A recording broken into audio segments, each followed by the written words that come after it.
Et je sais pas s'il y a une loi qui m'interdit de mettre une grande claque au premier venu dans la rue, tu vois. Complètement taré, lui. Complètement con. Oh, ouf. Est-ce qu'il y a une loi qui m'interdit de frapper mon prochain?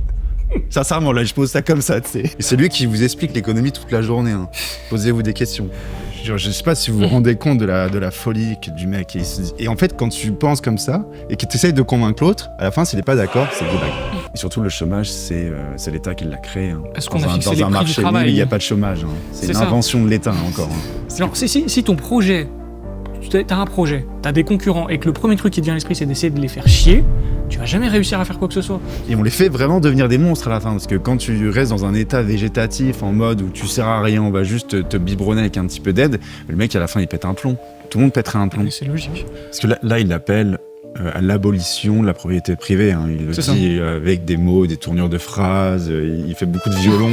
Mais en fait là ce qu'il dit c'est révolution marxiste, destruction de la propriété privée, et on va arriver à l'utopie communiste. Alexandre il me demandait de continuer mais j'y arrive pas. Là, c'est un délire ce qu'il est en train de décrire, mot pour mot, l'esclavage. Mais c'est l'esclavagisme.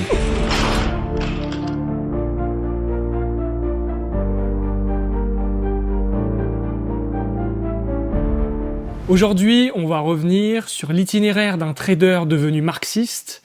Vous vous en doutez, vous l'avez sans doute vu sur la miniature ou dans le titre, on va parler d'Eureka.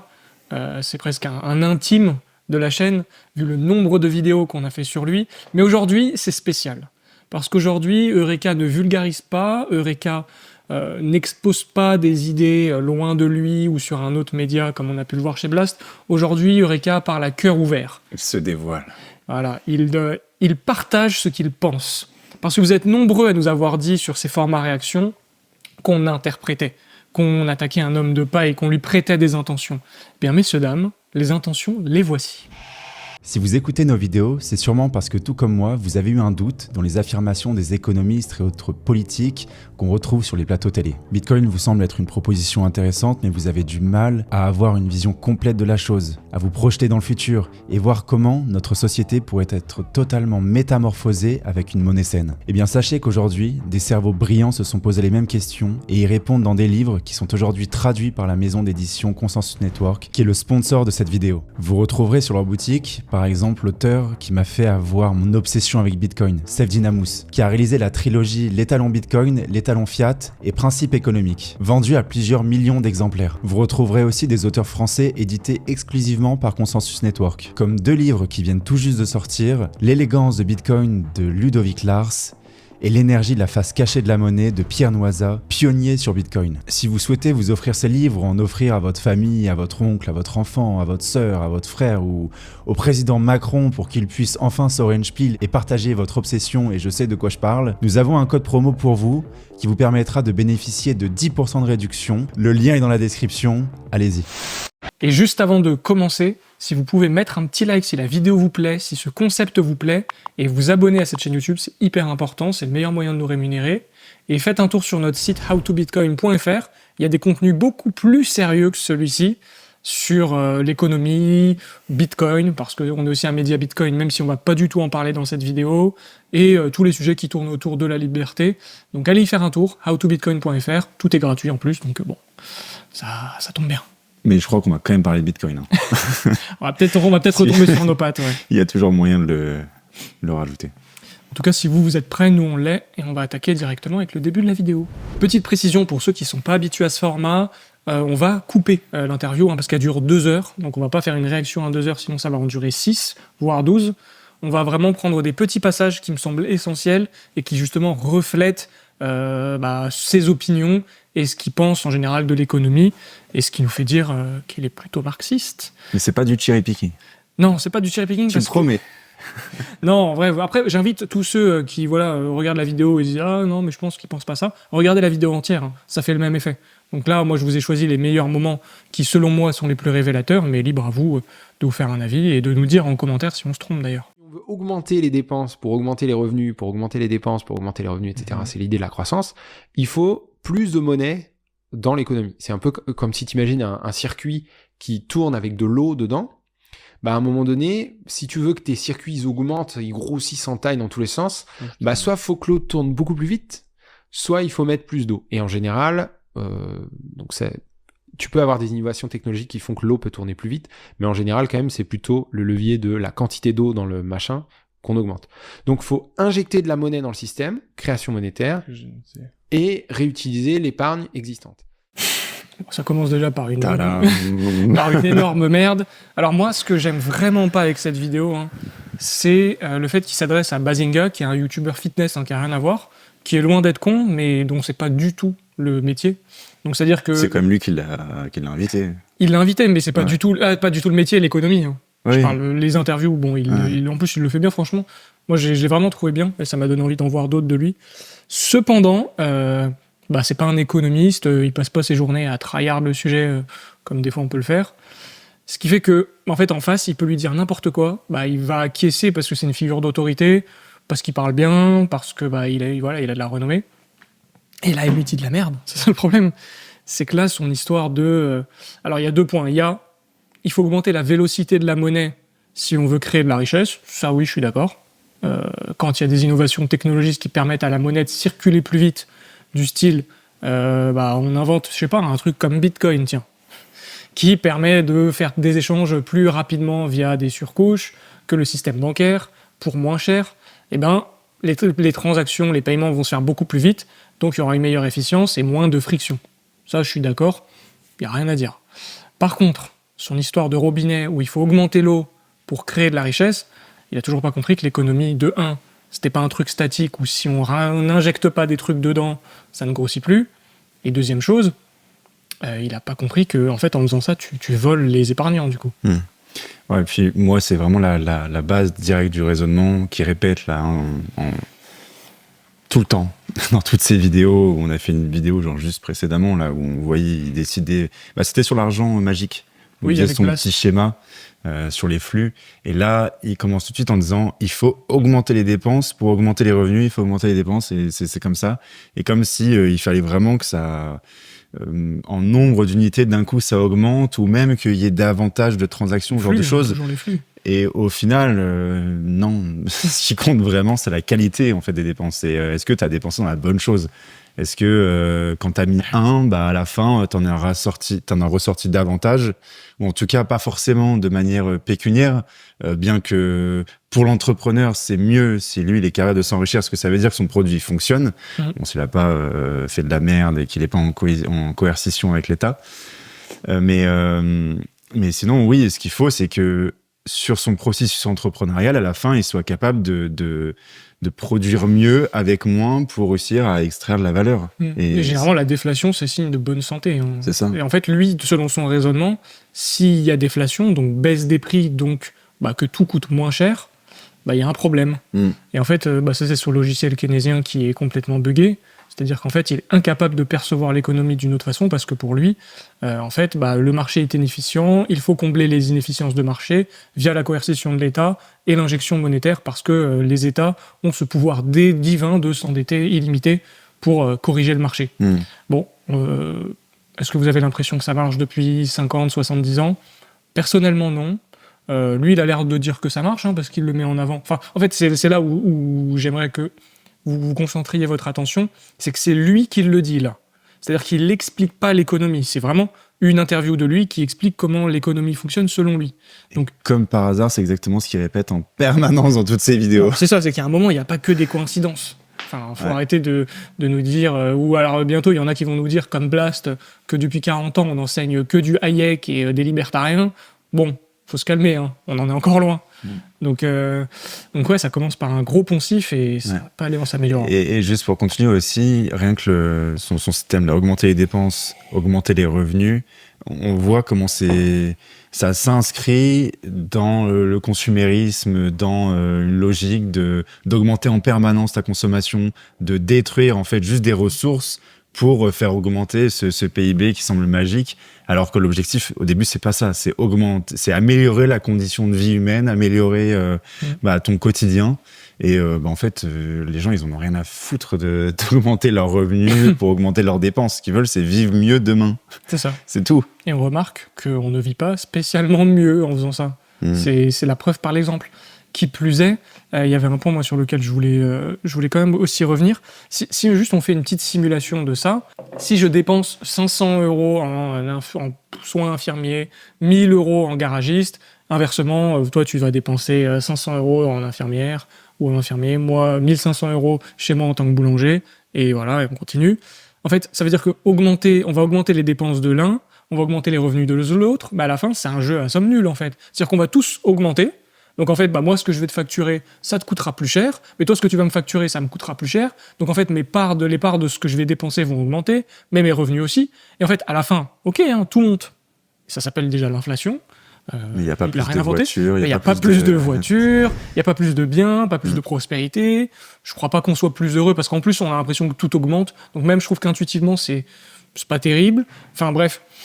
Ça te met dans un état de peur en permanence du lendemain où je me dis, punaise, il va falloir que je trouve un moyen de gagner plus, de réussir à pas me faire avoir par cette inflation qui paraît être inarrêtable. Et en plus, là, ce que tu soulignes, c'est hyper important. C'est que si j'arrête d'être producteur, c'est-à-dire que j'ai plus de revenus, tout continue à augmenter malgré moi.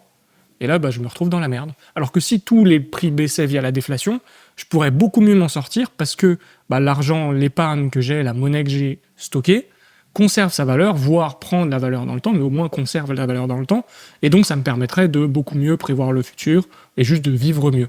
Mais je vous spoil pas parce qu'il va en parler juste après. Et donc, la finance va tabler sur ces deux rôles, création monétaire et réinjection de l'épargne existante. Donc, tu as plusieurs moyens de voir ça. Un premier truc, ce serait de dire, par exemple, est-ce que si tu as de l'épargne qui se construit comme ça et qui devient géante, c'est pas un problème déjà? Est-ce que parce qu'en fait, tu peux te dire, normalement, j'ai un circuit qui tourne, et là, d'un coup, j'ai une espèce de verrue. Je dis verrue, t'as une espèce de morceau là qui s'appelle l'épargne et qui se met à gonfler comme ça. Et tu te dis, non, mais mon système est mal gaulé, en fait. Normalement, ça devrait tourner de manière fluide. Pourquoi j'ai besoin de cette épargne-là qui s'accumule de manière massive? C'est une folie. Il faut l'arrêter, là. Il faut l'arrêter, mais il faut le mettre en tâle, surtout. Ce truc-là, pourquoi on n'a pas déjà un gif qui tourne en boucle sur Twitter, là? Qu'est-ce qu'on a branlé? Mec, c'est une folie. Hein. Moi c'est vraiment, premier degré, ça m'a choqué, parce que même de lui, je n'attendais pas ce qu'il dise ça. Genre, vraiment, je pensais pas qu'il était capable d'aller aussi loin dans sa connerie. C'est un truc de fou, hein. C'est-à-dire que le mec, là, est en train de nous dire que l'épargne est une verrue. Déjà. Surtout qu'il a même pas dit... il n'a pas mis de taille sur l'épargne, il l'a pas... il a dit quand elle devient géante. Mais déjà, c'est quoi une épargne géante? En sachant que aucune personne extrêmement riche a une épargne géante, possède des actifs. C'est pas de l'argent qu'ils ont sur un compte bancaire, généralement. C'est ça, c'est justement, en fait, il est fier de ce qu'ils sont en train de créer. C'est le fait que tu puisses plus... Il y a plus de monnaie, en fait. Il y a plus d'épargne, donc tout le monde doit être investisseur en permanence, et ça crée les bulles financières, les bulles dans tous les actifs aujourd'hui, que ce soit l'immobilier, les actions, tous ces endroits où, en fait, tu crées des premiums monétaires où, en fait, les gens les achètent pas pour leur utilité, pour le fait d'investir, ce genre de choses. Non, ils l'achètent pour se prémunir de l'inflation, et c'est ce qu'on appelle un premium monétaire. Et justement, on va sortir un outil sur notre site bientôt qui reprend un modèle qui avait été fait par Swan, Bitcoin Swan, et qui essaie de prédire le prix de Bitcoin en fonction du pourcentage et de la probabilité de Bitcoin à aller prendre et capter ce premium monétaire qu'il y a dans chacun des actifs. Et vous allez voir, c'est assez bullish. Moi, à chaque fois, j'en ai des petits frissons. Ouais, c'est hyper cool. Et puis, en fait, c'est pour ça, vu que Bitcoin est censé s'inscrire en tant que monnaie, de toute logique, il va absorber ce premium monétaire, parce que les gens, ils voudront mieux posséder du Bitcoin pour stocker le fruit de son travail, plutôt que d'aller acheter une action Apple qui peut dépendre de plein de facteurs exogènes, ou d'aller acheter de l'art, ou que sais-je. Et en vrai, Bitcoin, s'il fait ça, je vous dis, le prix, ça va faire mal, hein. En tout cas, ça fait peur, parce que tu te dis, là, ce mec, c'est pas juste l'extrême, hein. Bon, je pense que si tu le laissais parler encore plus longtemps, avec un petit coup dans le pif, là, il pourrait aller vraiment très très loin. Je veux pas insinuer quoi que ce soit, hein. Mais en gros, il est vraiment aujourd'hui c'est la moyenne de la vision des économistes, Ouais. genre de l'Europe. Mainstream. Et il faut voir la vision qu'ils ont de votre épargne et comment ils veulent vous fracasser. Ouais. Genre, vous qui laissez des euros dans votre compte en banque, pour eux, c'est un sacrilège. Crime. C'est un crime contre l'humanité, ça devrait bouger. Ouais. Et en fait, ce qu'il comprend pas non plus, ça c'est dommage, les Autrichiens l'expliquent très bien. Il a pas dû les lire ou les retirer de sa tête, donc les économistes autrichiens. En fait, pour qu'il y ait investissement, il faut qu'il y ait épargne. L'épargne précède l'investissement. Et en fait, lui, il va considérer que l'épargne, c'est de la thésaurisation. Et la thésaurisation a un sens péjoratif dans le sens où c'est quelque chose d'inutilisé, qui ne sert à rien, en gros, c'est de l'or qu'on va mettre sous son matelas et bah, ça produit rien. Et en fait, ce qu'il comprend pas, c'est que d'abord, on épargne et ensuite, on investit. Mais en fait, il faut qu'on passe par cette étape d'épargner. Si on passe direct par l'investissement, ça veut dire qu'on n'a pas le droit d'épargner, c'est-à-dire penser au futur et de se dire si demain ma voiture tombe en panne, j'ai peut-être besoin de 1000, 2000 euros. Si mes enfants sont malades, ça peut me coûter 3000 euros. Si j'ai besoin la foudre peut me tomber dessus, j'ai besoin d'épargne. Et en fait, ce que ces gens-là font, et via des discours comme ça, sont en train de dire le futur sera incertain pour vous parce qu'on vous force à investir et force à mettre votre argent, votre épargne. Le futur sera certain, tu veux dire? Oui, ils te disent le futur sera certain, mais au final, en fait, ils te forcent quand même à vivre au final dans une forme de peur en t'obligeant à investir parce qu'en investissant, tu prends du risque. Mais parce qu'ils sous-entendent que le futur est toujours plus certain quasiment que le présent. Ça, c'est quand même... Ouais, c'est ça. Et que donc, en fait, on peut se permettre d'être en permanence à vivre au jour le jour. Parce qu'en fait, demain est plus sûr qu'aujourd'hui. Non, mais c'est ça, c'est toute la débilité de leur raisonnement. Et en fait, aujourd'hui, vous êtes obligé de prendre des risques pour juste conserver le fruit de votre travail. Donc vous êtes obligé, vous qui êtes boulanger, charcutier, salarié d'une entreprise dans le tertiaire, peu importe, vous êtes obligé, à côté de votre métier, d'être vraiment expert en finance. C'est-à-dire savoir comment investir, savoir où mettre son argent.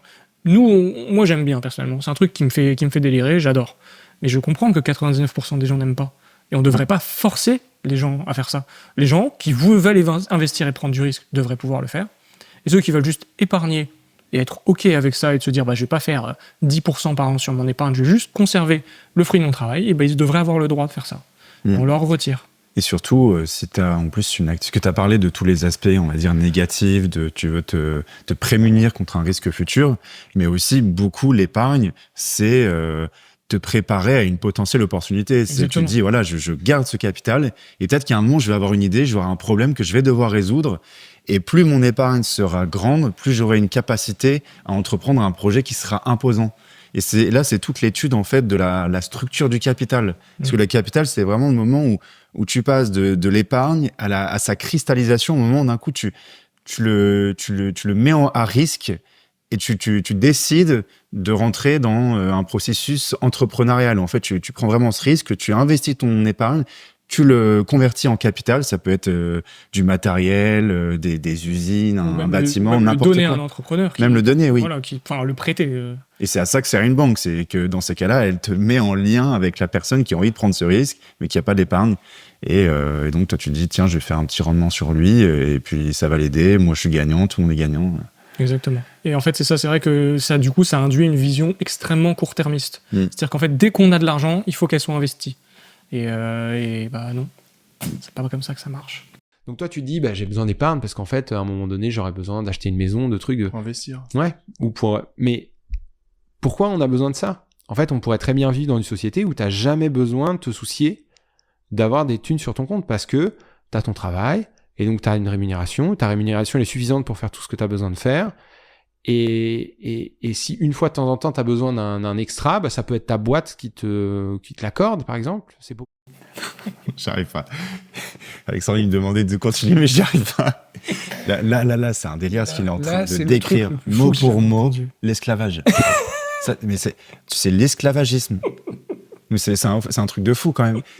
Parce qu'au final, lui, carrément, on redit les termes, mais il est du courant de pensée marxiste. Au début, c'était la protection de l'ouvrier. Mais là, il décrit un système d'esclavagisme. Il le veut. C'est genre en mode, tu te demandes tous les mois à ton entreprise, est-ce que je peux acheter ça, s'il vous plaît? Parce qu'aujourd'hui, j'aimerais manger de la salade. Mais j'arrive même pas à réagir tellement C'est fou, et en fait, je sais pas par où prendre le truc, tellement c'est débile. C'est profondément débile. En fait, le mec est en train de te dire, plutôt que d'avoir ton libre arbitre, donc c'est-à-dire de vendre ton temps, ton expérience, tes compétences, ou mettre à disposition ton capital pour le faire fructifier, non, en fait, on va te réduire à l'esclavage. Donc, c'est-à-dire qu'en fait, on va supprimer tout ça. Tu vas juste travailler pour, du coup, une entreprise, mais qui fonctionne comment, j'ai rien compris. Et en fait, cette entreprise, elle va te donner de quoi te loger, de quoi te nourrir. Donc, j'ai l'impression que c'est plus pas une entreprise, cette partie centrale, concrètement. C'est l'État, quoi. C'est l'État, c'est l'État socialiste, communiste qui redistribue les ressources et qui décide voilà, dans quoi t'es bon. Voilà, qui décide de quoi tu as besoin pour vivre, parce que c'est bien connu qu'une unité, quelqu'un de central, c'est ce dont vous avez besoin tous les jours. C'est-à-dire que aujourd'hui, vous aurez besoin de manger, mais peut-être que demain, ils auront décidé qu'on n'a plus besoin de manger.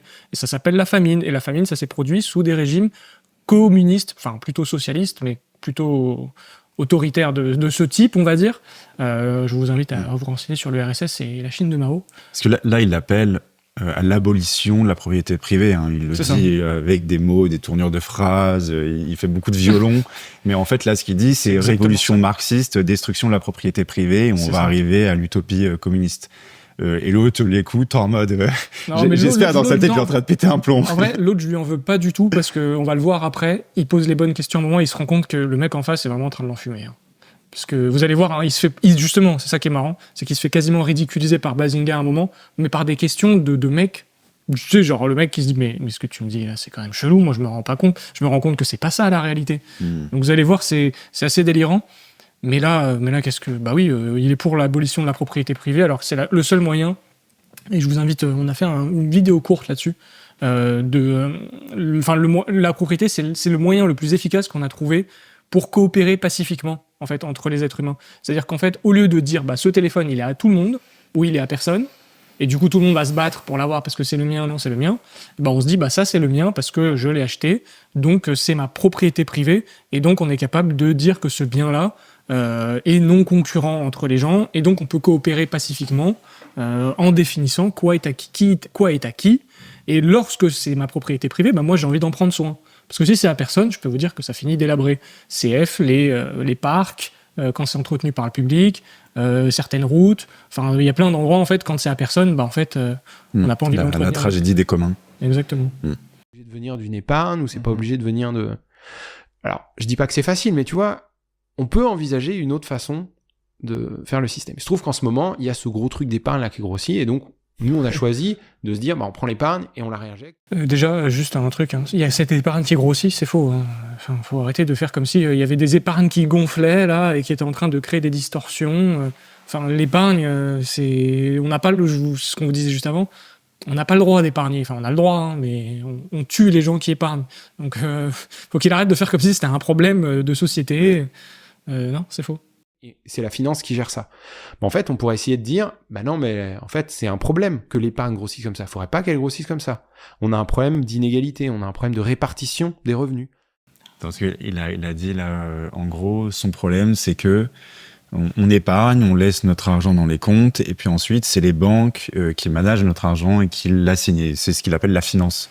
Et pour lui, en fait, c'est un problème que ça ne soit pas géré par un État qui fait ça juste pour le bien de la société, qui n'a pas une envie juste de faire de l'argent en allouant le capital de la meilleure manière. Et ça serait, on va dire, le bon cas presque, même si c'est déjà pourri. Mais déjà, la finance aujourd'hui, elle n'est pas libre. La finance, elle est totalement vérolée par des règles de tu dois dépenser là-dedans, si tu dépenses là, tu te prends des matraques parce qu'on veut plus faire, de l'exploration minière, de l'exploration pour le pétrole, pour ce genre de choses. Ou même, à des moments, il y a des secteurs d'activité qui marcheront pas parce qu'ils l'ont décrété ou parce qu'ils n'ont pas la bonne note ESG. Mais ils sont déjà en train d'incorporer en fait leur bien-pensance dans tout le système de finance, et c'est pour ça qu'en Europe on est tous en train de crever. C'est parce qu'on est en train de faire ce qu'il veut et que la finance en fait elle est plus libre de faire ce qu'elle a envie. Elle est plus libre de vouloir créer de la valeur. Elle doit juste répondre à un agenda politique. Parce que en fait le système qui décrit là, comme pas bon, ce dont il se rend pas compte, c'est qu'en plus aujourd'hui les banques, la finance ne prêtent pas l'épargne des gens. C'est-à-dire qu'aujourd'hui, on confie pas réellement notre épargne pour qu'elle soit vraiment prêtée à quelqu'un d'autre. Ils vont imprimer de la monnaie entre-temps. Donc déjà, c'est pas du tout comme ça que ça se passe en réalité, mais pire que ça, c'est qu'en fait, le système sain, c'est justement où les banques prêtent l'épargne des gens, donc c'est-à-dire prennent un vrai risque, et en fait, elles, qu'est-ce qu'elles font ? Elles vont toucher une commission. Donc c'est-à-dire, elles vont dire, bah tiens, toi tu me déposes 1000, ok, bah ces 1000, je vais les prêter à l'autre, contre un taux d'intérêt, je sais pas, de 3%, bah je vais te verser, toi, 2,5, je vais prendre 0,5, et bah voilà. Et en fait, dans ce cas-là, la banque, elle a intérêt à ce que l'investisseur là, qui ait pris les 1000, il réussisse son projet. Donc elle s'implique dans le projet. Donc ça oblige que les banques soient assez locales. C'est-à-dire que c'est pas des BNP qui ont 372 000 filiales partout dans le monde, qui savent pas qu'est-ce qu'ils font et où. Et en fait, bah ça, c'est du financement de l'économie, ce qui n'est plus le cas aujourd'hui. Et ça, c'est un processus sain, parce qu'il y a quelqu'un qui a de l'argent en trop, sur lequel il veut toucher des intérêts, et quelqu'un qui en a besoin, mise en relation, échange, tout le monde est content. Mais pour lui, c'est une verrue. C'est quand même fou.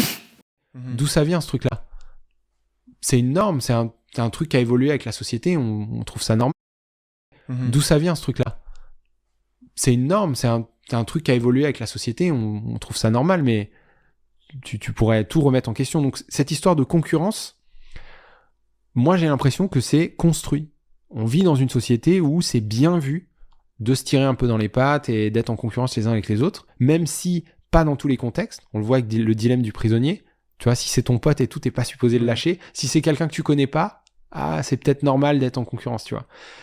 Mais pour moi, c'est très ancré socialement, ce truc-là. C'est très... En fait, ça pourrait être un peu ce qu'on veut, ça dépend de... Et tu trouves pas que c'est bien, la concurrence ? Parce que moi, par exemple, j'ai pas du tout été éduqué comme ça, parce que déjà, bon, on n'a jamais parlé politique avec ma famille, ils m'ont jamais rien dit dans ce style-là. Soit, enfin, si, même, ils m'ont plus dit, faut aider les gens, etc. Parce que je me rappelle à aucun moment qu'ils m'ont dit, concurrence, faut être le meilleur, j'ai jamais eu ça de ma vie. Mais moi, c'est ce qui m'anime. C'est, que ça soit dans l'entrepreneuriat, dans le sport, et tous les sports que j'entreprends, que ce soit la muscu, la gym, j'ai fait 20 ans de gym, la course à pied maintenant. Ouais. Bah, faut que je m'arrache. Et faut que je montre que c'est moi qui travaille le plus dur. Tu sais, genre, the hardest worker in the room. Ouais. Bah, faut que ce soit moi. Ok. Ok. Non mais là, il vient de faire la démonstration, Bazinga. C'est pour ça que j'ai dit, attendez la suite, c'est monstrueux. Que c'est ce qu'il y a de plus naturel chez l'être humain. Et qu'en fait, l'autre là, c'est un putain d'illuminé qui veut juste vivre sur le dos des autres et créer un système parasitaire. Parce que ce qu'il dit Bazinga, et je pense qu'on va être beaucoup à se retrouver là-dedans, c'est on a tous envie de faire le meilleur de nous-mêmes. Ça va créer une concurrence. Mais en plus, ce qu'ils abordent pas là, c'est que la concurrence, donc entre les entreprises, c'est surtout ça, c'est que ça, qu'est-ce que ça fait ? Enfin, le but, c'est que à la fin, les gens achètent ton produit. Donc si le but, c'est qu'on achète ton produit et qu'on est en concurrence, il va falloir soit faire un produit moins cher, soit un produit mieux. Donc la concurrence, elle bénéficie à qui ? Pas à nous qui sommes en train de nous battre. Elle profite aux consommateurs, aux gens qui vont acheter les produits, parce qu'ils auront des produits de meilleure qualité, moins chers. Et c'est ce qu'on a vu généralement quand le progrès, c'est ce qu'on appelle le progrès technologique aussi, c'est qu'en plus, en faisant ça, ils vont investir dans de la recherche et développement. Il y en a une qui va trouver un truc, l'autre qui va commencer à la copier, et ça va continuer à faire baisser les prix. Et c'est comme ça qu'aujourd'hui, on en arrive à pouvoir nourrir quasiment 7 milliards de personnes, qu'on roule quasiment tous en Occident en voiture, mais bientôt tout le monde, que tout le monde a presque un téléphone.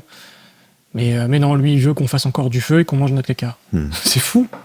Et je vais faire une papacito un peu, mais genre, la base de l'humanité, la ressource primaire de chaque homme, c'est la femme.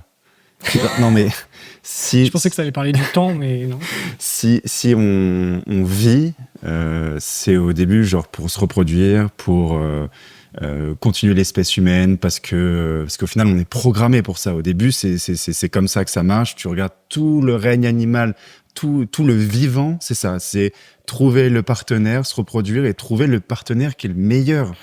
Genre tu veux pas te balader dans la rue et tu vas aller en tant qu'homme prendre la meuf la plus moche et qui est la plus casse-couille au monde. Genre ça n'existe pas. Et donc la concurrence elle est là dès le début. C'est que déjà il faut que toi, t'es en fait en concurrence avec tous les autres hommes pour réussir à choper la fille qui est la meilleure, tu vois, qui a les meilleures formes, qui est la plus intelligente, la plus gentille, qui va en fait te donner la meilleure descendance aussi. Et elle fait la même chose, tu vois.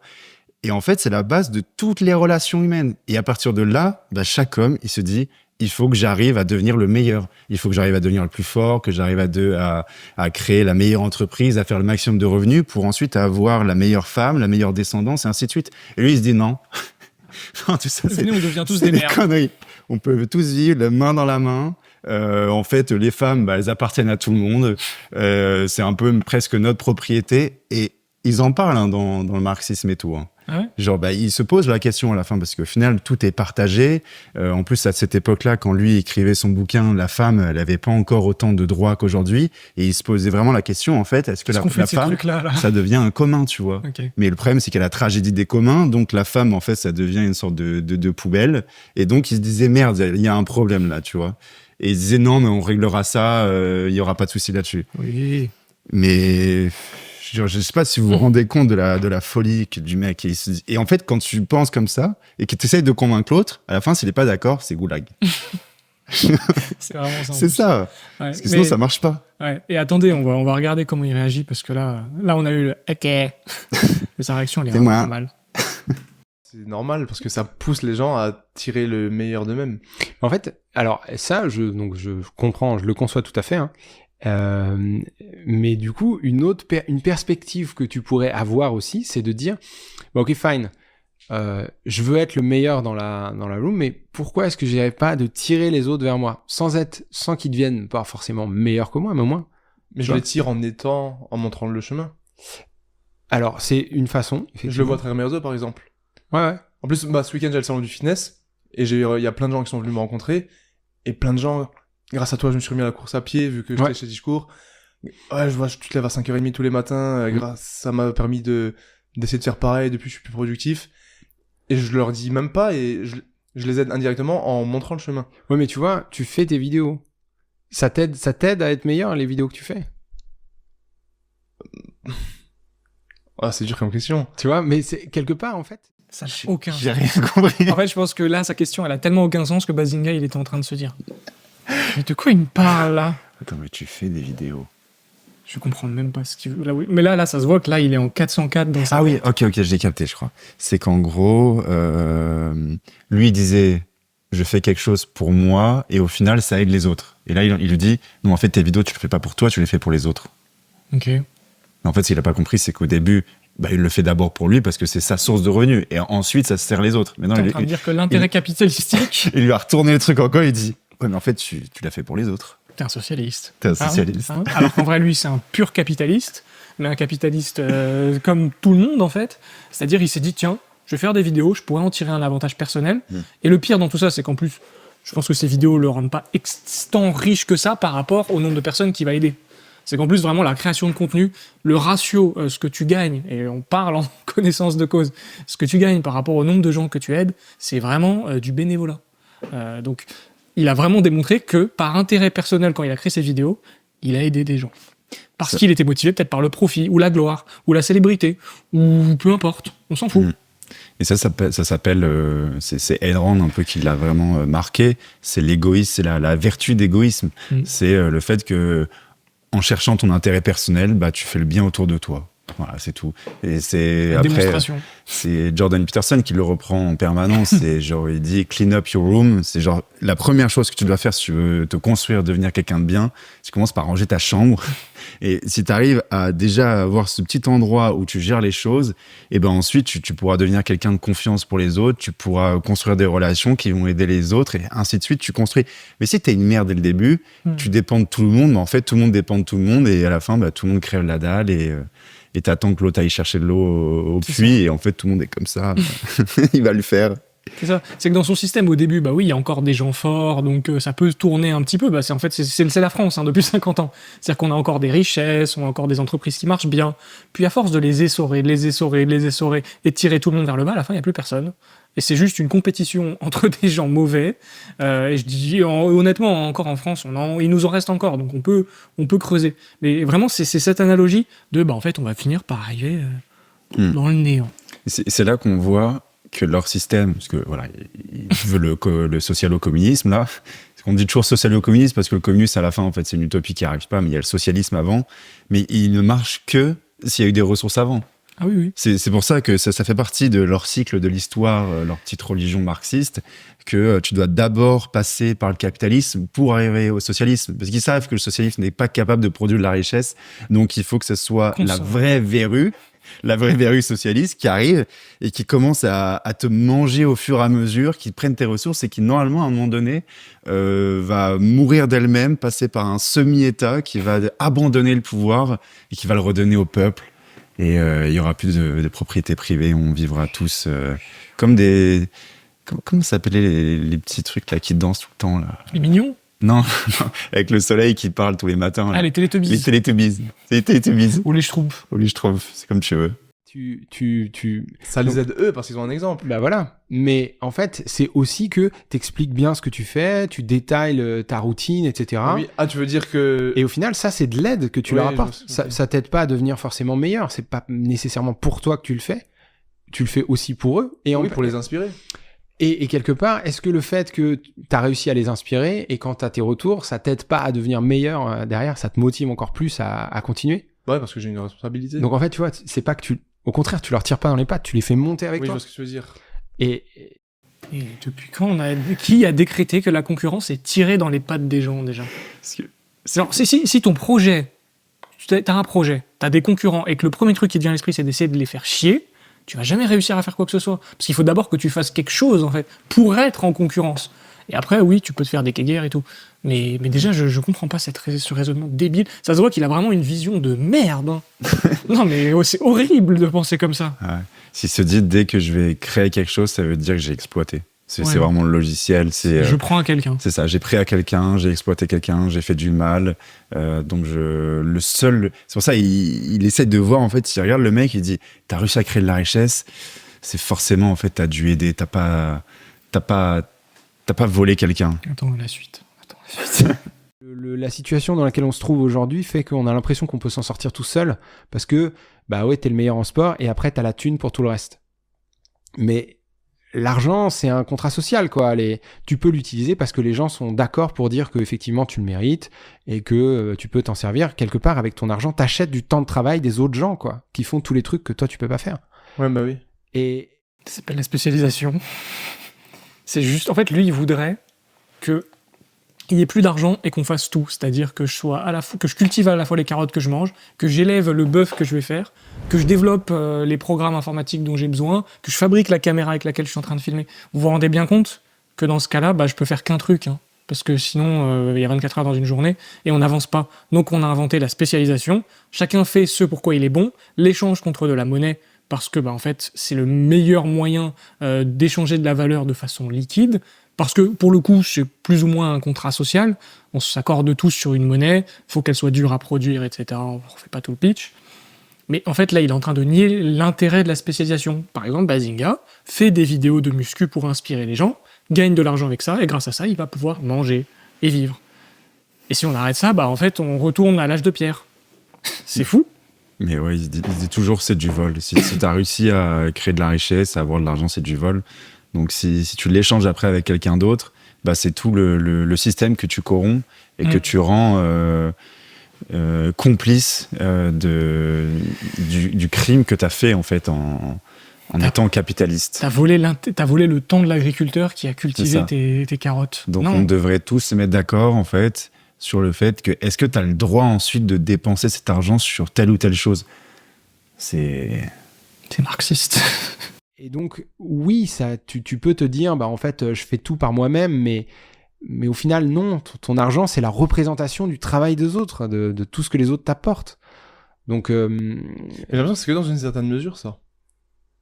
Alors, c'est-à-dire que, en fonction des domaines ou de ce que tu as pu entreprendre ou créer, que ce soit un produit, un service, ça peut dépendre quasiment que de toi.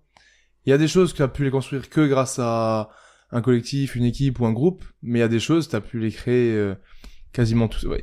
Imagine quelqu'un qui code une application ou quelque chose qui révolutionne le monde, le mec il a codé ça tout seul, et on lui rachète son truc 1 milliard. Ouais. Je dis au pif.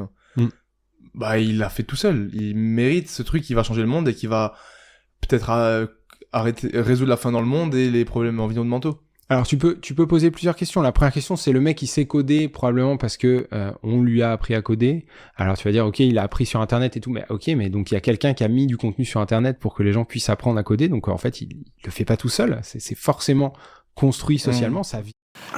C'est débile, c'est débile. Surtout que c'est ça le but de l'argent, quoi. C'est que ça rémunère les gens qui produisent. Et ces gens-là qui ont fait du contenu, bah, ils ont été rémunérés via les pubs, via les trucs. On a trouvé un système de rémunération et ça marche. Et là le pire, c'est que il lui dit, oui, ton argent, c'est la représentation du travail de tous les autres. Mais c'est l'inverse. C'est ton argent, c'est la représentation de ce que tu as gagné, de ce que tu as réussi à produire et à amener aux gens, et que donc les autres te doivent. Et c'est ça, et juste on prend l'exemple d'une baguette de pain. Prenons un truc très simple, et partons du principe qu'il n'y a besoin que de farine pour faire d'une baguette. Ça, lui, dans son raisonnement, c'est-à-dire que le mec qui fabrique la farine que moi je vais acheter en tant que boulanger pour fabriquer ma baguette, je l'ai. Du coup, je vais faire une plus-value dessus parce que je vais le transformer, je vais machin. Donc j'aurais payé 50 centimes de farine, je vends ma baguette à 1 euro. Lui, ce qu'il est en train de dire, c'est que ma baguette, je mérite pas de toucher 1 euro parce qu'il y a un mec qui a travaillé avant pour produire la baguette et qu'en fait, du coup, je lui vole son travail parce que je vais y rajouter une valeur ajoutée. Et en fait, c'est exactement ça. Par exemple, tu codes une application qui vaut 1 milliard. Bah, t'as apporté ta valeur ajoutée sur l'état de l'art informatique, sur le fait que ça n'existait pas, t'as résolu peut-être un problème, on sait pas, ou t'as juste agencé suffisamment bien des trucs et tu l'as bien vendu, et en fait, t'as apporté une valeur ajoutée, et lui, il comprend pas en fait la notion de valeur ajoutée, j'ai l'impression. C'est que pour lui, bah, c'est du vol. T'as volé le mec qui t'a fait le tuto pour écrire en Python, le mec qui t'a expliqué ce que c'est une base de données, et qu'en fait, on devrait repartager... Mais surtout, ce qu'il comprend pas, c'est que via les prix et ce que tu as acheté, tu l'as fait la redistribution. Parce que oui. Pour lui, t'as volé l'ordi, t'as volé le logiciel, t'as volé Internet, t'as volé tout. Mais non, T'as payé ton ordi. Du coup, l'ordi, il a payé toutes les personnes qui ont construit les composants, les trucs, les innovateurs, la recherche. Pour avoir accès à ce contenu, tu t'es connecté à Internet, donc tu as utilisé un routeur, un mec qui te propose une connexion à Internet. Et toute cette filiale, tous ces gens qui t'ont permis d'en arriver là et de pouvoir produire après tout un truc, tu les as payés. Et peut-être que quand tu arrives à créer un truc qui vaut ensuite 1 milliard, tu dis, bah t'aurais dû les payer plus. Mais en fait, il y a eu 1 milliard de personnes qui ont payé ces produits avant. Et donc, les gens qui ont fait je sais pas, Orange, ils sont riches aussi. Ils ont pas besoin que tu payes encore plus. C'est débile. Moi, je l'avais... Là, honnêtement, en deuxième écoute, je suis vraiment pas en train de faire de l'acting. Je me souvenais pas qu'il y avait autant de conneries. Je pense que t'as mûri en plus depuis. C'est un shot de débilité, ouais. C'est... Et au vrai, honnêtement, Bazinga, franchement, le pauvre.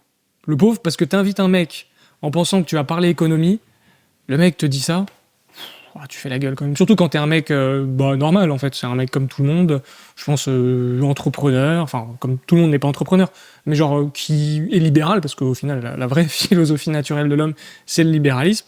Et en fait, il se prend un mur comme ça, là, un mur rouge. C'est dur, hein.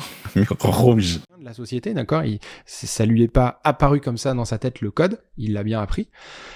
Et ensuite, le deuxième élément, pour moi, c'est mais pourquoi il y a une boîte qui a 1 milliard à dépenser pour en acheter une autre?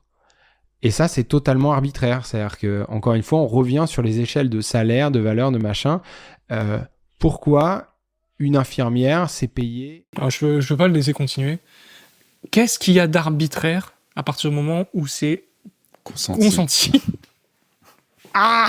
C'est arbitraire s'il y a quelqu'un comme lui qui s'appelle l'État et qui dit ça vaut 1 milliard. Mais s'il y a quelqu'un qui est prêt à prendre de sa poche, et représentez-vous 1 milliard, pour le mettre, pour acheter un truc, c'est que croyez-moi, il sait ce qu'il fait, et quand bien même il voudrait brûler son argent, grand bien lui fasse. C'est la non-définition de l'arbitraire. C'est ça, c'est l'inverse. C'est l'inverse. C'est le système qui propose qui sera arbitraire. Mais bien sûr. Si tu prends l'argent public, collectif de tout le monde, et tu décides, tiens, on va le mettre là-dedans. Ça vaut ça. Et là, il est en train d'enchaîner sur les infirmières. Mais les infirmières, pourquoi elles sont mal payées? Parce que leur salaire est arbitraire. Parce qu'il y a l'État qui a dit une infirmière, c'est 2 000 €. C'est même un peu moins parfois. Mais si une infirmière était sur un marché libre, la Suisse, par hasard, elle gagnerait 4 000 balles. Bah oui. Parce que le privé, c'est valoriser les gens utiles.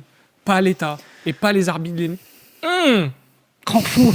Ça m'énerve. X fois moins que un ingénieur développement dans la Silicon Valley, machin. Et est-ce qu'on est d'accord avec ça?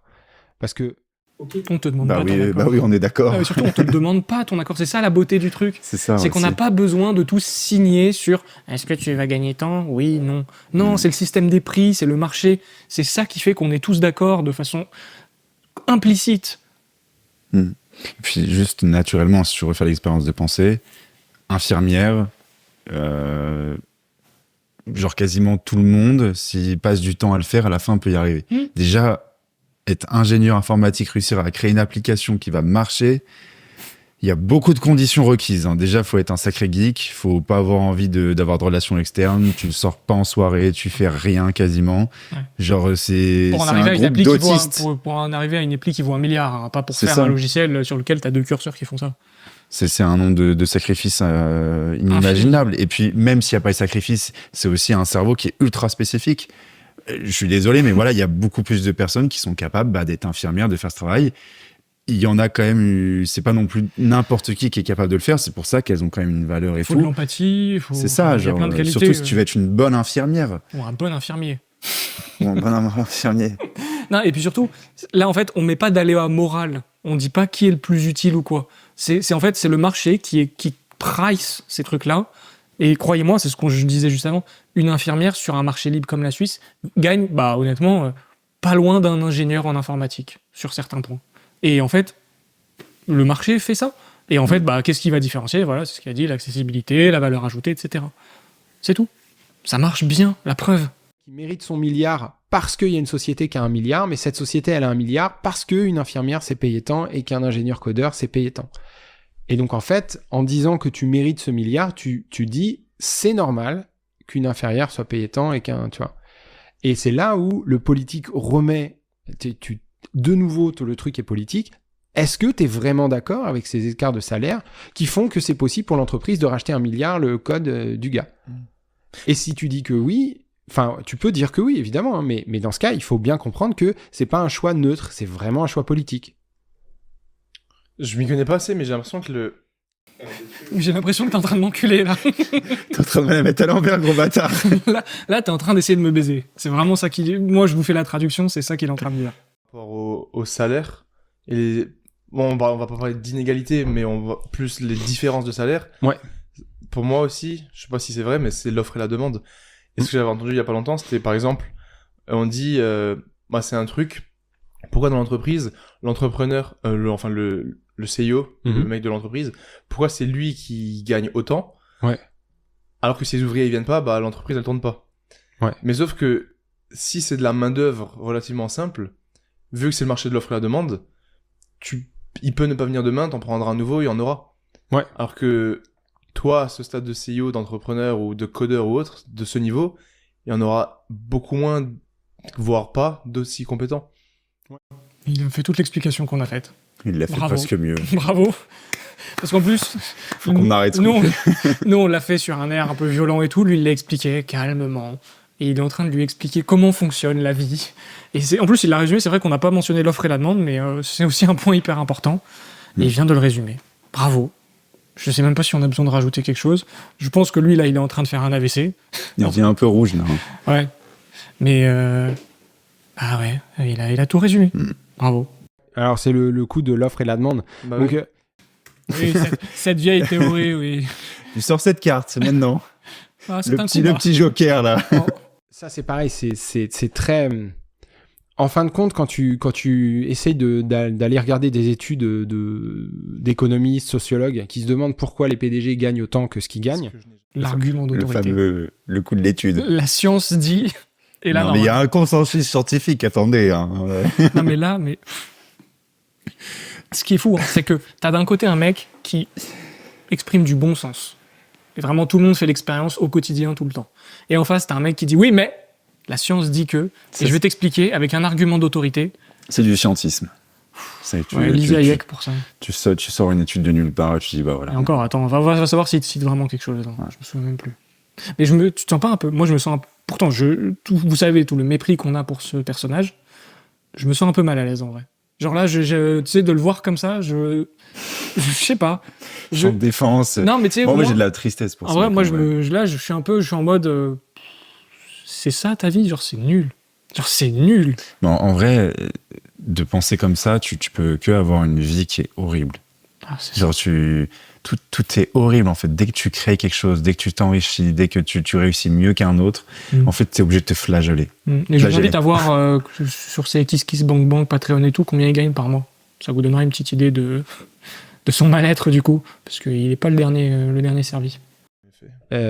Tu te rends compte qu'il y a une grande dimension qui est juste, c'est du pouvoir politique. C'est-à-dire qu'en gros, le travailleur, il n'a pas de pouvoir de négociation, alors que le PDG, lui, il en a un très gros. Non mais pousse. Un pouvoir de négociation avec quoi? Avec qui? C'est justement l'offre et la demande.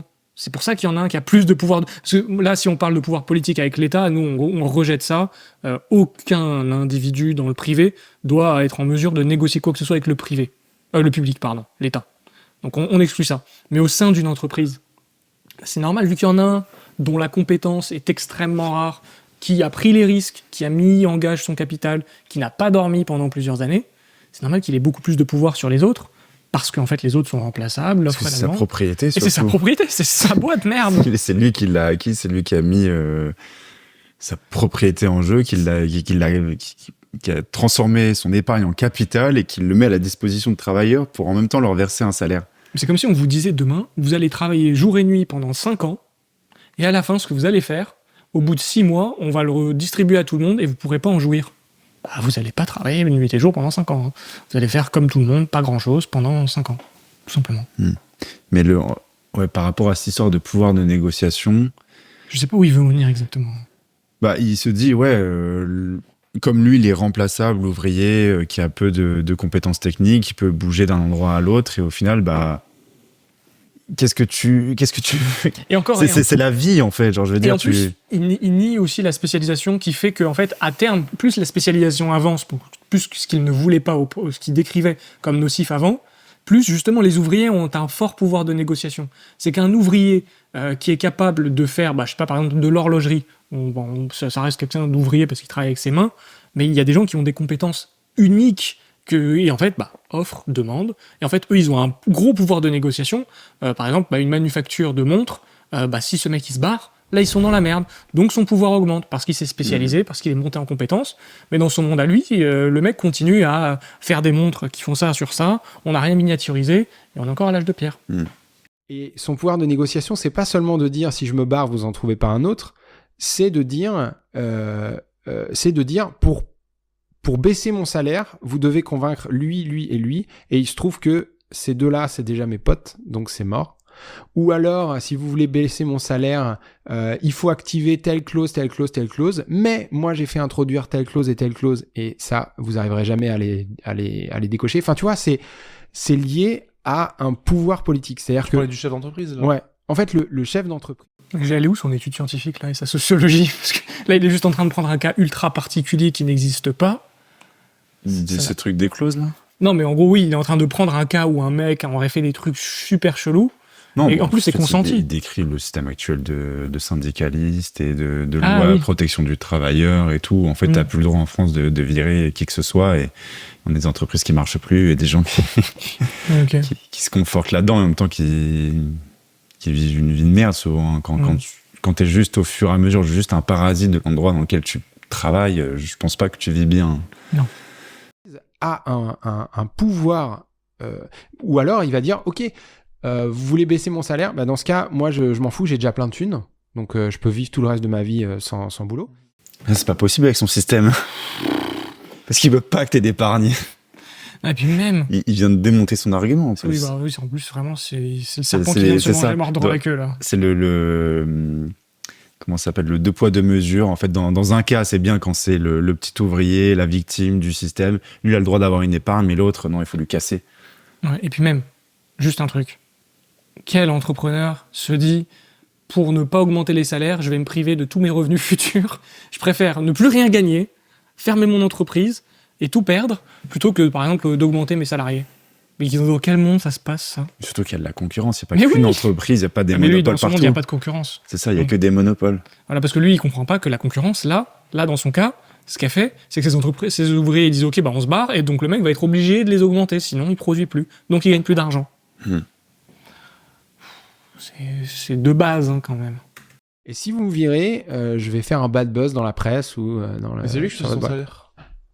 Comment ? C'est lui qui choisit son salaire. Alors, c'est voté normalement par les actionnaires. Hein. Alors, non, mais je parle d'une entreprise, pas une entreprise énorme. Admettons une petite entreprise qui fait... D'accord. Je sais pas, imagine une entreprise, il y a 10 personnes, l'entreprise elle fait 10 millions Ouais. et 5 millions de bénéfices. Ouais. Bah, le gars qui gère l'entreprise, il peut payer ses 9 employés 5 000 € par mois, Mhm. et lui, il peut se prendre 100 000 balles l'année. Ouais. Parce Et- qu'il fait ce qu'il veut de son argent, vu que c'est sa boîte. Ouais. Mais du coup, je vois pas... Du coup, tu viens de démontrer que ce que je dis, c'est de la merde. La personne peut lui dire on veut baisser ton salaire, parce que c'est son argent, il fait Alors, ce qu'il veut. là, on était sur l'argument de l'offre et la demande. Donc, Oui. de dire que normalement, le salaire d'un PDG, c'est lié à une histoire d'offre et de demande. Mhm. Et donc, c'est un peu l'idée de... Enfin, pas que PDG, mais tous les De n'importe métiers qui, qui gagnent ouais, c'est beaucoup, ça. on va dire. Donc, toi, tu veux 5 000 €, non, c'est 2 000, non, c'est 5 000, ok, bah dégage, je prendrai quelqu'un d'autre, quoi. Ouais. Et donc, c'est supposé être le truc de l'offre et la demande. Mais en fait, il faut bien se rendre compte que ce mécanisme-là, c'est toujours un mécanisme de pouvoir. C'est-à-dire que dans une situation, par exemple, on en parle en économie, dans une situation où il y a pas beaucoup de travailleurs de disponibles, parce qu'en fait, il y a pas beaucoup de chômage, eh ben, on se rend compte que les travailleurs, ils ont un pouvoir de négociation plus fort. Tu vois ? Mais il se trouve qu'on vit dans un monde où le chômage est assez élevé, donc les entreprises ont plutôt pas mal de pouvoir. Est-ce que c'est normal et est-ce que c'est juste que les entreprises ont... C'est un sophiste. Ça n'a aucun sens. Et moi, je sais pas combien de fois je l'ai répété cette vidéo, mais ce qu'il dit, comme si Puis l'argument de la justice à chaque fois, c'est terrible parce que je dis, mais est-ce que c'est juste qu'on ait des journées qui fassent que 12 heures 24. Non, mais des journées, Travail. non, mais des journées où il y a de la lumière, ce genre de Ah, choses. oui, Genre, tu vois, il va remettre des trucs. Est-ce que c'est juste que on n'est pas tous exactement pareil? Est-ce que c'est juste que il y a des personnes qui soient plus intelligentes que d'autres, qui ont plus de motivation Mais lui, de toute façon, la pétition des fabricants de chandeliers de Bastia, il la signe. Hein. Lui, il va porter plainte contre le soleil. Hein. C'est ça, en fait, qu'il est en train de démontrer. Et son histoire là de on est dans un monde où il y a du chômage élevé. Alors déjà, où, quand, hein, parce que ça varie tous les jours et de partout sur la planète. Et surtout, le chômage, c'est l'État qui l'a créé. Hein. Parce qu'on a fixé les dans un prix du marché travail. libre, il n'y a pas de chômage. Hein. C'est une ça. invention de l'État, encore. Hein. C'est que vous retirez en fait, le SMIC, c'est un prix. Et pour ça, je vous redirige vers une très bonne vidéo qu'on a fait avec Théo Mogenet à Surfin. Et le SMIC est un prix, c'est-à-dire dans le sens où c'est le prix du travail. Combien coûte le travail pour une tâche donnée, un poste donné. Mais Si tu le fixes, tu crées des pénuries ou une abondance de gens, et en fait, forcément... C'est surtout le travail, c'est le prix du travail le moins productif. Oui, Donc si toi, ton travail, il vaut moins que le SMIC, t'es au chômage. voilà. Voilà, c'est... t'es au chômage si on te le verse, mais en tout cas, t'as pas d'emploi, quoi. C'est ça. Et surtout, ça veut dire en plus, parce que là, ce qu'il n'explique pas, c'est qu'il y a des incentives de fou maintenant à mettre les gens au SMIC et pas juste un peu au-dessus du SMIC, parce que tu as des avantages fiscaux, ce qui fait que ça nivelle tous les salaires vers le bas, qu'en fait, tout le monde converge vers le SMIC. Et en fait, une entreprise aujourd'hui, c'est ce qu'il disait, si ce que tu produis par heure vaut 10, mais que le SMIC c'est 15, et en fait, on ne t'embauche pas, sinon ça s'appelle gaspiller de l'argent. Donc ça met des gens au chômage, et qui plus est, en fait, quelqu'un qui en fait pourrait produire 20, on va peut-être être incité à le mettre à 15, parce qu'on a décrété arbitrairement que le travail valait 15 € de l'heure. Alors que peut-être qu'en fait c'était 20. Sur un marché libre, ça aurait été fixé comme ça. Il y aurait eu plus de pouvoir de négociation. Et il ne va pas parler du SMIC parce qu'ils vont pas aller aussi loin dans la discussion. Mais en fait, c'est juste, aujourd'hui le chômage est élevé parce qu'il y a une ingérence de l'État infinie. Aller en Suisse, en Suède et dans des pays où il n'y a pas de SMIC, où le SMIC est négocié différemment, il y en a certains, c'est par convention entre les entreprises et les salariés, ce qui est déjà un peu plus sain. Vous verrez, il n'y a pas de chômage quasiment. Et les salaires sont beaucoup plus élevés. Tout simplement. Encore une fois. Il faut vraiment se mettre dans la situation où, par exemple, vous avez on en parle beaucoup, vous avez un migrant qui arrive, qui vient légalement, mais qui connaît pas la langue, qui a peut-être aucun bagage, qui a juste réussi à épargner suffisamment pour arriver. Et lui, comparé à la très très grande majorité des habitants du pays, il vaut moins qu'eux. Parce que si tu veux faire du travail avec lui, si tu veux lui parler, ça va être la galère. si tu veux réussir à lui donner des instructions, c'est impossible. Donc, son travail, à la fin, il va te demander beaucoup plus d'efforts, beaucoup plus de... Il sera moins rentable. Il sera moins rentable. Et donc, si tu fixes un prix minimum pour le travail, la productivité de quelqu'un, et ben lui, en fait, il est hors du système. Donc, tu dois après justifier l'intervention de l'État pour lui verser des redistributions, pour réussir à le maintenir juste dans un état de... Bah, pire que ça, en fait, c'est que du coup, tu le pousses au chômage, alors qu'il pourrait travailler pour moins. Mais pire que ça, c'est que, en fait, tu incites le travail au black. Au final, c'est ça ce qui se passe à la fin. au black aussi. C'est le travail au black. Ou genre juste un mec qui va rien foutre et qui va rester dans C'est son ça. appart. Mais Alors qu'au final, un petit travail peu productif, mais qui sert quand même, bah, c'est une première interaction, c'est une première intégration dans le tissu économique, social. Tu commences à apprendre la langue, tu commences à te faire des relations, et au fur et à mesure, tu montes. Voilà. Et t'as des mecs, qui finissent millionnaires, milliardaires. Président même. Hein. C'est ça. Parce qu'en plus, souvent, c'est des gens, mais qui ont la hargne, tu vois. Ils ont quitté leur pays. Ils connaissent rien du tout. Ils arrivent ici. Genre, c'est des monstres, souvent. Mais en fait, nous, On leur dit non, t'es pas assez productif, C'est ça. donc tu travailleras jamais. et on les fait vraiment devenir des monstres à la fin. Parce que quand tu restes dans un état végétatif, en mode où tu sers à rien, on va juste te biberonner avec un petit peu d'aide, le mec, à la fin, il pète un plomb. Tout le monde pèterait un plomb. Ouais, c'est logique. Ouais. Et c'est ça, et c'est qu'en plus, après, on va travailler au black pour pouvoir payer sous le SMIC, parce que travailler au black, pourquoi on le fait ? C'est pour payer sous le SMIC, hein, c'est pas pour payer plus, généralement. Et du coup, le travailleur, déjà, a beaucoup moins de garanties, parce qu'il n'y a pas de contrat, parce que c'est pas encadré, il n'y a pas d'assurance. Donc, en fait, tout le monde est perdant là-dedans. L'entreprise qui se met à risque, le mec qui travaille, bah, il va déjà gagner moins, mais ça, à la limite, ok, j'ai envie de dire, parce que c'est ce qu'on défend. Mais par contre, s'il lui arrive un accident ou quoi, il n'existe pas, il disparaît, il n'a pas de fiche de paye, donc pour louer un appart, bon courage. Enfin bref, et honnêtement, en plus, j'ai des cas autour de moi où c'est un enfer. Donc arrêtez le SMIC, comme ça ces gens travaillent et ils seront tranquilles et on va arrêter vraiment beaucoup de problèmes en France. Beaucoup de pouvoir par rapport aux travailleurs. Parce que l'entreprise, si elle n'arrive pas à recruter quelqu'un, bah au pire, son chiffre d'affaires va peut-être chuter ou pas augmenter. Mais si quelqu'un obtient pas le taf, bah il est dehors, tu vois. Et c'est pas anodin. En fait, on fait comme si, c'est normal, chacun a son mot à dire. Ouais, mais ils ont pas la même chose à perdre, en fait, des deux côtés. Donc, est-ce que c'est juste? Est-ce que c'est normal? Ouais, peut-être Et donc, que... tu vas interroger ce système de l'offre et de la demande. Il doit être interrogé à chaque fois. Il est pas évident du tout. Si, il est évident. Parce qu'il a émané spontanément, en fait, l'offre et la demande. C'est pas un mec qui est venu, genre qui a dit... offre et la demande, voilà, c'est dans la Constitution et on doit la respecter. Non, ça émane spontanément du marché, des relations entre les individus, consentants, en plus. C'est que dès qu'on a retiré le consentement, là, ça marche plus, l'offre et la demande. C'est un choix individuel de comment tu vas gérer ta propriété privée. Et lui, il dit, on va l'interroger, mais quand on dit interroger, c'est qu'on va forcer les décisions. C'est Bien que sûr, il va pas poser de questions, lui. C'est ça. C'est que non, en fait, il y a une allocation qui me paraît un peu bizarre, il y a un prix qui est surélevé par rapport à ce que je pense. À ce que je pense, et ce que je ressens. Je ressens de la peine pour ce pauvre petit, là, tiens, toi, je te casse et je lui donne à lui. Voilà, c'est comme ça. Tu vois ? Ouais. Peut-être que l'entrepreneur, quelques années en arrière, quand il a voulu créer cette entreprise, c'était qui tout double. Comme toi, t'as dit quand t'as quitté... Mais sauf que là, si lui, il avait été à la porte, on n'aurait pas parlé de système ou de politique, c'était, t'as fait de la merde, c'est ton problème. Moi, si... Bravo. Il y a de l'espoir. Il a tout résumé. Non, mais voilà, il a tout résumé. Tout à l'heure, on en parlait du risque. Justement, il est en train de démontrer que c'est une asymétrie, en fait.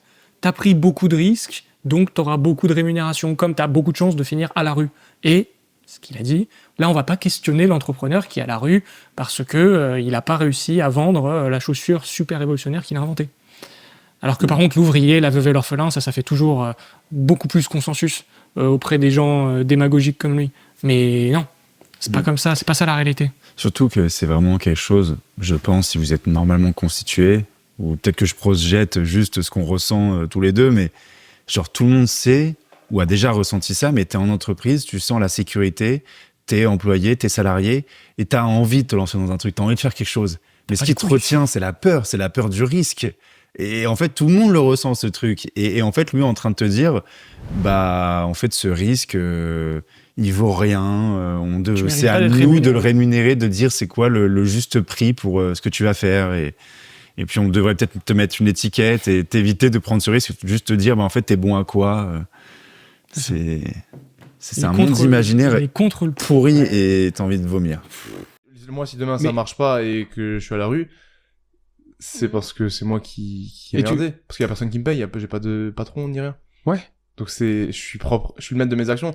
Mais si demain, grâce à tout ce que je fais, ça réussit et que je paye quelqu'un moins que moi, bah c'est logique parce que c'est moi qui ai pris tous les risques. Oui, mais je dis pas forcément que tu dois te payer la même chose que les autres, c'est juste encore une fois une question de niveau. Si tu peux te payer... Question de contrôle, si on ne le contrôle pas, ça ne marche pas. Tu n'es pas libre, Bazinga, tu n'es pas libre. 20, 30, 40 fois plus que tes employés, est-ce que tu vas quand même le faire? C'est pas parce que le système actuel te permet de le faire qu'il faut le faire, en fait. Faut s'interroger systématiquement sur est-ce que c'est juste? Est-ce que c'est normal? Est-ce que je veux vivre dans un monde où c'est normal que je puisse me payer 50 fois plus que mes... Et c'est pas parce que le système le permet que c'est normal. C'est dur, hein, mais c'est pour le bien qu'on fait ça, c'est pour le bien commun. En même temps, tout le monde se pose ces questions aussi. Genre, tout le monde a, entre guillemets, une âme sociale, tu vois. Genre, tu vas au boulot, t'as une petite entreprise, je sais pas, elle fait 10 personnes, et vous faites quand même énormément de thunes. Mais je pense qu'il y a personne qui va se dire, tiens, je vais les payer comme de la merde. Genre, et s'il le fait, au bout d'un certain temps, il y a tellement de ressentiment dans la boîte que la boîte, elle explose. Et si c'est pas le cas, c'est souvent parce qu'il y a de l'interventionnisme, parce qu'il y a un monopole, parce que c'est une entreprise comme la RATP, comme ce genre de merde, qui force certains comportements et qui laisse pas le marché faire. Et puis surtout, en fait, généralement, quand quelqu'un crée une boîte, c'est son bébé. Genre, c'est toute sa vie qu'il met dedans, c'est sa vision, c'est son quotidien, c'est ses nuits, c'est des fois le divorce avec sa femme, le fait qu'il voit pas ses enfants. Genre, faut se rendre compte que faire une boîte, c'est pas juste, oh tiens, j'ai fait un truc et j'ai fait bosser des gens que j'ai exploités. C'est une vie, en fait. Et est-ce que tu vas vraiment te dire, tiens, je gagne plein d'argent, je vais mettre en risque tout ce que j'ai mis dans toute ma vie par pure cupidité à un instant T? Quand bien même tu le fasses, tu vas vite te rendre compte que c'est pas du tout rentable sur le long terme. Ton but, c'est que ça s'inscrive dans la durée. Donc qu'est-ce que tu vas faire? Tu vas prendre cet argent, tu vas te payer, tu vas vivre très dignement, sûrement largement au-dessus de la moyenne, et tant mieux, tu l'auras mérité, mais tu vas réinvestir, tu vas acheter des machines, tu vas améliorer les logiciels qu'on utilise, tu vas mieux payer tes salariés, parce que quand tu vas au boulot, bah accessoirement, t'as envie que les gens fassent pas la gueule, parce que t'as envie que tout le monde soit plutôt dans de bonnes conditions, et en fait, parce que ces conditions, c'est aussi les tiennes, et en fait, il se rend pas compte que c'est comme ça que la réalité fonctionne. Et oui, il va te trouver des cas d'un mec qui a exploité ses salariés, machin, soit c'est un cas marginal et il en existera toujours, soit il y a un interventionnisme de l'État qui lui permet de faire ça, c'est tout. Enfin, puis s'il fait de la merde, il est corrigé par le marché. C'est ça. Puis les mecs se barrent. Tu vois, c'est comme... je sais pas s'il y a une loi qui m'interdit de mettre une grande claque au premier venu dans la rue, tu vois. Complètement taré, le mec. Complètement con. Oh, ouf.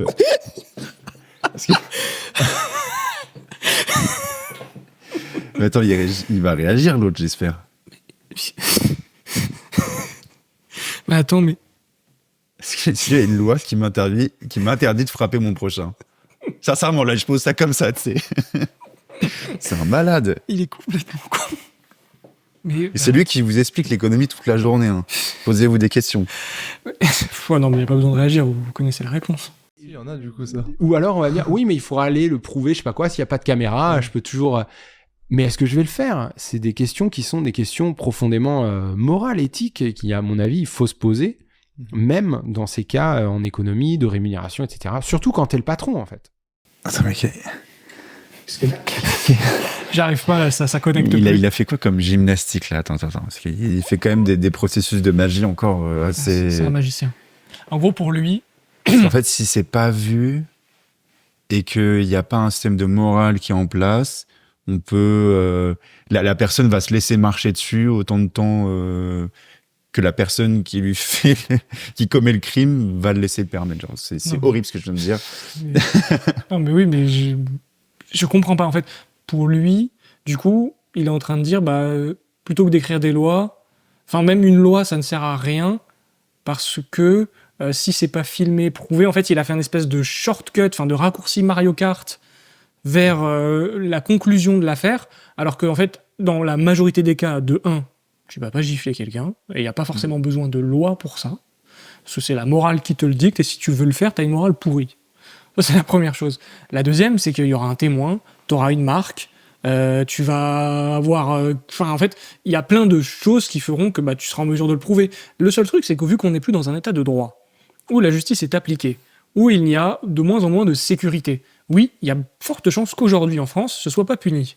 Mais normalement, dans un état de droit où la propriété privée est garantie, parce que là, c'est une atteinte à ta propriété privée, c'est-à-dire ta propriété personnelle, corporelle, et bien dans ce cas-là, croyez-moi, personne n'aura envie de le faire, parce que par contre, dans le cas où tu te fais cramer, parce que oui, il y en aura qui sont impunis, s'il y aura des injustices, tu vas le payer tellement cher que tu réfléchiras 2 fois avant de mettre une baffe à quelqu'un. Mais aujourd'hui, vu que c'est pas puni, oui. Mais c'est pas puni à cause des gens comme lui.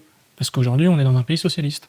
Et puis c'est toujours puni d'une certaine façon via ta notoriété, Oui. déjà cette relation que tu pourras plus avoir avec la personne que tu viens de frapper, qui demain peut-être sera la personne qui sera là pendant que tu auras un accident et qui va passer et qui va te dire vas-y. Ouais, et puis toutes les personnes qu'elle tu vas connaît, mourir. dont elle va pourrir ta réputation. C'est ça. Et puis même, il va y avoir des dommages financiers si c'est démontré, des dommages peut-être même, tu peux aller en prison pour une gifle, n'exagérons rien. Mais voilà, tu peux avoir plein de raisons de ne pas le faire.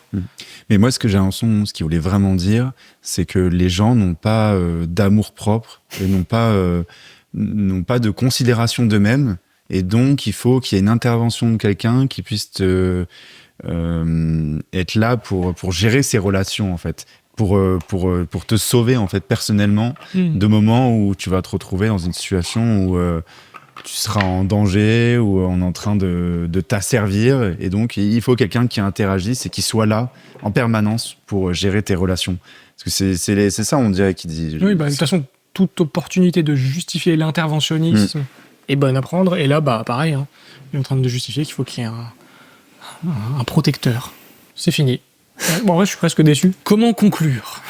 Comment on conclut une dope pareille ? De 1, je pense que c'est la vidéo la plus facile à débunk parce que c'est un ramassis de conneries pendant 2 minutes et 8 minutes. Honnêtement, je pense qu'après ça, hein, si vous êtes encore en train de nous dire qu'on se trompe sur cette personne, voilà, c'est plus de la mauvaise foi, hein, c'est du déni. Mais sincèrement, faut partager cette vidéo. Ouais. C'est pas que pour nous, mais moi je pense en permanence, parce que j'ai vraiment une âme socialiste, je pense à tous ces gens, parce que ce mec, combien il a déjà ? Il a genre 450 000 abonnés, de personnes à chaque fois qui regardent ses vidéos, où il analyse des trucs en plus qui sont des sujets pertinents, et à chaque fois, il les corrompt avec sa vision socialiste, marxiste de son prisme d'analyse, et il est en train de créer une armée de fous furieux, de gens qui pensent comme lui, et qui un jour, ils vont vous matraquer. Ces gens, ils sont dangereux. Ils sont déjà en train de le faire, hein. C'est ça le problème. C'est parce que ça crée des black blocs, ça crée des gens après qui vont dehors, qui vont manifester, qui sont complètement fous, des dégénérés du climat. ça crée tout ça. Ça crée des gens qui ont des psychoses. Ouais. Puis ça crée aussi des politiques, ça entretient des politiques socialistes comme on en a aujourd'hui. C'est ça. C'est que en fait, à force de mettre en avant, parce que là c'est du socialisme mais détourné, et en fait, après ça, un politique qui te dit tiens, je vais prendre à lui pour donner à toi, ça le justifie. Et aujourd'hui, qu'est-ce qu'on a ? On a que ça. Il n'y a pas un politique en France qui te dit pas je vais prendre dans la poche de l'un pour donner à l'autre. Et en fait, le seul but, c'est que ceux à qui tu prends sont en infériorité par rapport à ceux à qui tu vas donner. C'est juste ça, le jeu politique. Donc, la dictature de la majorité sur la minorité. C'est ça. C'est exactement ça. Et c'est horrible. C'est un système pourri qui sert personne parce que vous allez forcément vous retrouver niqué parce qu'en fait, ce qu'ils vous disent pas, c'est qu'ils disent prendre à lui, mais en fait, ils vont prendre à tout le monde. Et pour redistribuer à qui ils veulent, c'est toujours comme ça que ça se passe. Donc, vraiment, prenez conscience de ça. Arrêtez de croire en ces espèces d'institutions suprêmes qu'on appelle démocratie, qui ne fonctionnent pas pour les raisons qu'on vient d'énoncer, parce qu'au final, on élit des personnes qui ne servent à rien, qui ne nous servent pas, et en fait, les seuls objectifs de ces gens-là, c'est d'être à la place, c'est d'être le guide suprême. C'est le seul objectif. Et en vrai, pensez à vous. C'est Pensez à vous en sortir. Parce que si vous pensez pas à vous, eux, ils pensent à vous. Ils pensent à votre épargne, ils pensent à votre temps de travail, à votre morale, à la façon dont vous pensez. Et si vous construisez pas un système de pensée, que vous essayez d'éclaircir un peu toutes ces conneries qu'ils vous racontent, à un moment donné, ils vont vous la mettre à l'envers. Parce que eux, c'est des maîtres dans ce jeu-là, de la rhétorique, de réussir à te faire de la magie avec leurs mots pour réussir à te la mettre à l'envers, à la fin justifier le fait que tu sois leur esclave, parce que c'est ce qu'ils veulent. Et acheter du Bitcoin, bordel. Parce que Bitcoin, c'est la solution contre ça. C'est de rendre impossible de financer leur merde. et que ça soit incensurable, que vous puissiez garder votre épargne, que quand ils vont vouloir détruire ce virus, ce parasite qu'il y a dans votre compte, eh ben, ça soit pas possible. Parce qu'ils arrivent, ils arrivent pour votre épargne. Ils sont vraiment, ils sont à votre porte. Enfin, il y en a chez qui ils sont déjà bien rentrés. Et s'ils sont pas encore rentrés chez vous, ils arrivent. Et c'est pas juste des scénarios en plus qui se sont jamais produits, qui vont peut-être arriver. C'est arrivé partout dans le monde. C'est arrivé déjà ici. C'est arrivé à chaque fois qu'un État était en faillite. C'est arrivé notamment à Chypre. Là, il y a pas si longtemps, c'était la crise de l'euro. En Grèce surtout. En Grèce, où ils avaient enlevé tout ce qu'il y avait au-dessus de 100 000 euros sur les comptes. C'est plus à vous. C'est plus à vous. Et si vous voulez vraiment comprendre un système qui n'a rien à voir avec celui-là et qui est basé sur la liberté individuelle de chacun, je vous invite à voir la vidéo qui va s'afficher à l'écran. C'est une interview, une discussion de Victor avec Stéphane Djer, qui est une figure du libertarianisme en France, et donc qui est pour une société libre avec une absence d'État. Allez la voir, le point de vue est hyper intéressant.